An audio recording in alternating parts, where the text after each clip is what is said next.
Les 3 années liturgiques A, B et C s'achèvent, culminent dans la célébration du mystère du Christ, roi de l'univers.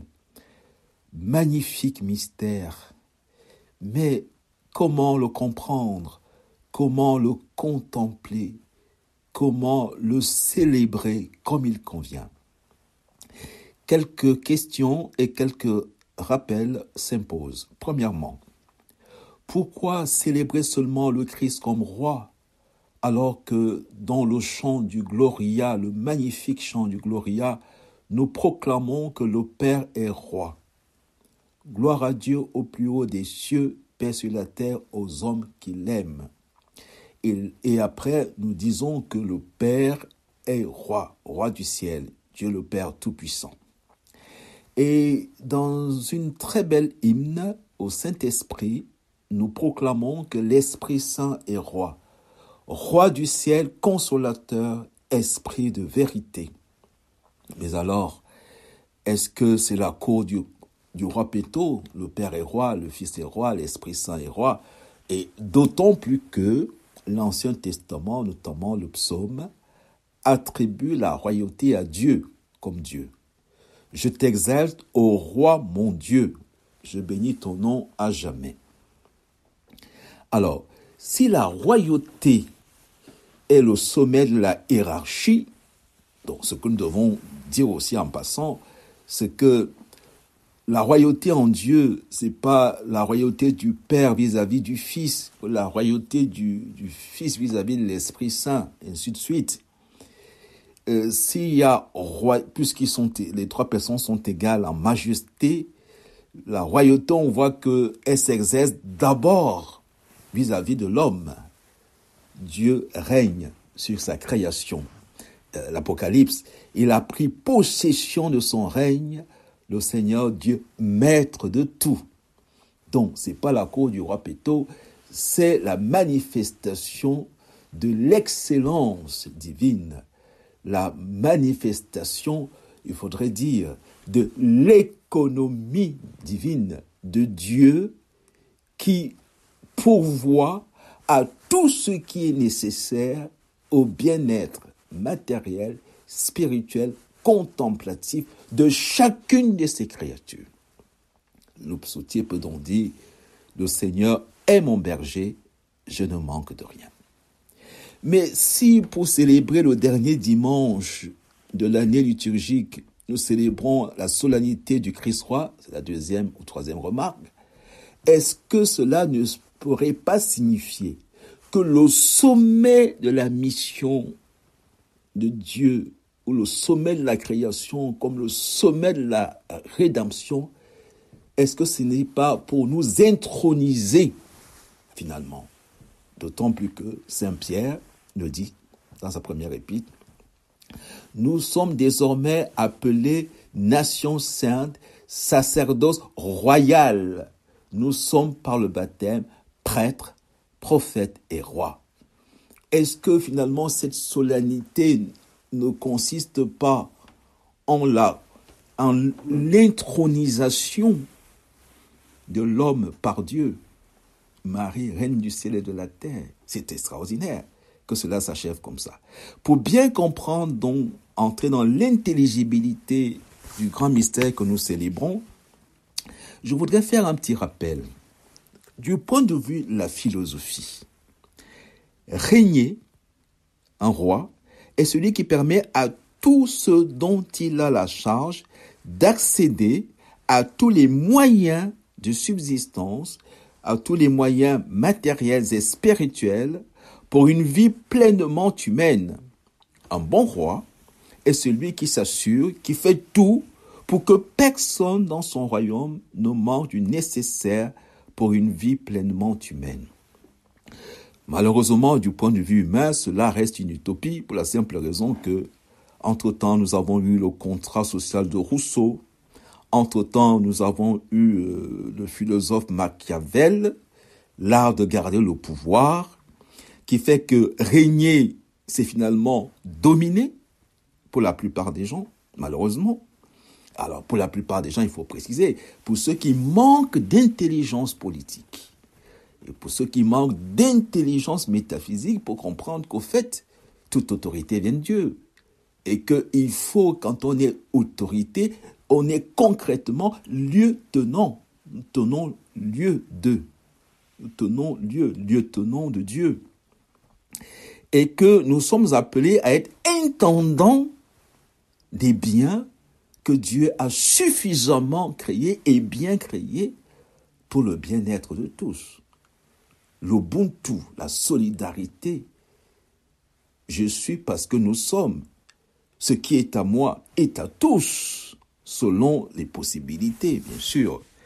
Est-ce que cette conception de la malheureuse du règne, régner c'est dominer, qui finit par créer chez les dominés le syndrome de Stockholm, la pire des choses qui existent sur cette terre, faire allégeance à son bourreau. Alors Machiavel, l'art de garder le pouvoir, où on s'assure plus, et celui qui, et la plupart du temps, vous voyez, ceux qui doivent exercer l'autorité, le service, le ministère, le service public, la politique, le ministère, le service public, quand ils sont incompétents, ils instituent nécessairement le culte de leur personne, le syndrome de Stockholm. C'est très très curieux de réduire, de détruire ce que l'homme a de plus grand en lui, la capacité de s'élever par l'intelligence pour contempler l'être premier, est détourné pour contempler et louer ceux qui nous torturent, ceux qui prennent les biens du peuple pour en faire leurs biens, et de temps en temps font comme des faveurs au peuple, alors que ce sont les biens, la res publica, le bien du peuple. C'est ahurissant quand on voit ce qui se passe autour de nous. Donc, revenons à l'évangile. Régner, ce n'est pas dominer. Régner, c'est servir. Régner, c'est permettre à tout ce dont on a la charge de s'élever, d'accéder à tous les biens spirituels, matériels, financiers, technologiques et tout ce que vous voulez pour le bien-être de tous. Revenons à l'évangile et voyons comment fêter la royauté de Jésus, c'est célébrer la vérité. L'évangile est clair. Jésus dit, ma royauté n'est pas de ce monde. Pilate lui dit, dont tu es roi. Écoutez la réponse magistrale, magnifique de Jésus. C'est toi qui le dis. Moi, je suis né, je suis venu dans le monde pour ceci, rendre témoignage à la vérité. C'est magnifique. Vous vous rendez compte que c'est dans cette parole qu'est caché le fondement théologique du mystère de la Trinité. La Trinité, c'est Dieu, esprit. Dieu est esprit. Et Dieu ayant la vie la plus magnifique de l'esprit, à savoir la fécondité intellectuelle, la procession de la vérité, Jésus procède du Père comme vérité. Et l'Esprit procède du Père et du Fils comme amour, la procession de l'amour, les deux processions intellectuelles, c'est magnifique. Et c'est ici que cela est caché là. Voyez comment Jésus lie le mystère de la royauté au mystère de la Trinité, au mystère de la fécondité trinitaire. Et la première procession de toute intelligence, c'est la procession de la vérité. La vérité, l'adéquation de l'intelligence au réel. Le Père se connaissant lui-même comme le réel le plus extraordinaire, le plus parfait qui existe. Ce réel qui subsiste en lui-même. Et cette fécondité a un fruit qui est le Verbe, qui procède du Père comme vérité. Alors, Dieu est roi, parce que la vérité règne. Parce que le soleil éclaire tous les réels. Il éclaire tout. Il éclaire la mort, il éclaire la vie, il éclaire... Alors, voyons comment Jésus est roi. Parce qu'il fait resplendir la vérité dans les 6 domaines, les 6 dimensions de la personne humaine. Première dimension, Jésus est roi au niveau du travail. Pourquoi ? Parce qu'il dit la vérité ultime sur le travail.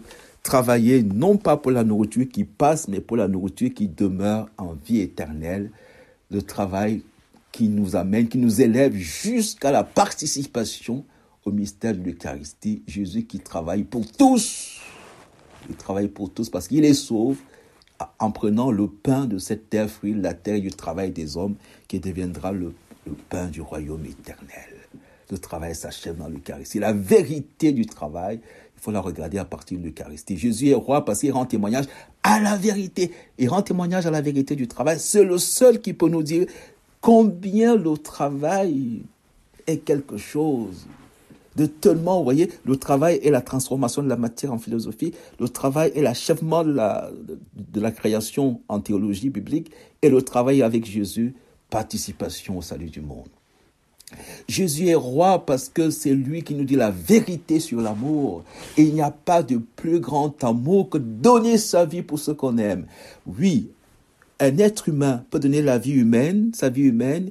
L'animal peut donner sa vie animale, mais Jésus donne la vie divine à des êtres humains. Voilà le sommet de l'amour, voilà la vérité sur l'amour. Dieu a tant aimé le monde qu'il a donné son Fils unique. Jésus est la vérité et le roi au niveau politique. Pourquoi ? Parce qu'il apporte le bien le plus commun à nous tous, à savoir la vision béatifique. Nous serons semblables à lui parce que nous le verrons tel qu'il est. Jésus nous communique donc la voie à cette vision béatifique quand il s'incarne, il prend chair de notre chair. Dieu s'est fait homme afin que l'homme soit fait Dieu et qu'il puisse accéder à la vision béatifique grâce à Jésus-Christ dans son incarnation. Jésus est le roi au niveau du corps parce que c'est lui qui nous dit ce que notre corps est en vérité, à savoir le temple de Dieu, le temple du Saint-Esprit, le sanctuaire de Dieu.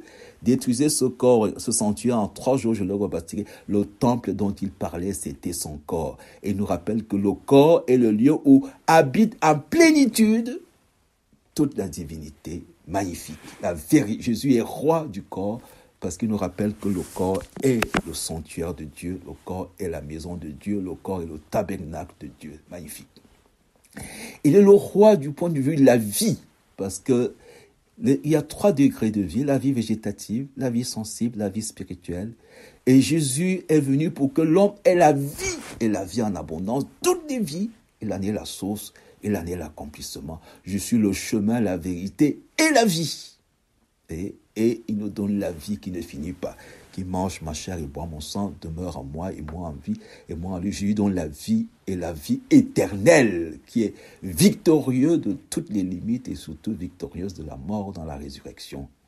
Jésus est, du point de vue de l'être, celui qui est la source de tout ce qui est. Nous dit le prologue de Jean, par lui tout est, par lui tout existe, par lui tout a été fait, comme nous le disons dans le credo. Il est celui en qui tout subsiste, qui nous donne d'exister avec ce que l'être premier, qui est son propre être, a voulu déposer en nous, et pour que nous puissions participer à cette vie qui est l'être, qui est la vie, et la vie qui est l'être. En lui, nous avons l'être, le mouvement et la vie. Il est celui qui subsiste en lui-même et qui nous donne d'exister avec lui. Il est donc le roi parce qu'il nous permet de régner avec lui. Si nous souffrons avec lui, avec lui, nous régnerons. Vous qui m'avez suivi, vous siégerez sur 12 trônes pour juger les 12 tribus d'Israël. Vous allez régner avec moi. Si nous souffrons avec lui, nous régnerons. Alors, ce qu'il y a de particulier dans la royauté du Christ, c'est qu'il fait de nous des rois. Aucun autre roi sur la terre ne peut faire de vous. Aucun président ne fera de vous des présidents. Au contraire, il fera tout, le syndrome de Stockholm, pour que vous puissiez le célébrer, lui, comme étant supérieur à vous. Jésus a ceci dans la royauté de Jésus. Quiconque appartient à la vérité, écoute ma voix, c'est qu'il fait de nous des rois. Il nous donne de régner avec lui. Jésus est roi parce qu'il est le témoin de la vérité tout entière sur toutes les 6 dimensions de l'homme, et que le sommet de cette royauté, c'est de faire de nous des rois avec le roi. Nous sommes appelés, c'est magnifique, à contempler qui est Jésus-Christ, cette manifestation de la gratuité absolue de Dieu qui fait qu'il est roi parce qu'il fait de nous des rois. Si nous souffrons avec lui nous régnerons. Avec lui, nous sommes prêtres, prophètes et rois. Merci Jésus de partager avec nous tout ce que tu es, sans rien garder pour toi seul. Magnifique. Merci Jésus. C'est pour cela que tu es roi. Et toi seul es roi.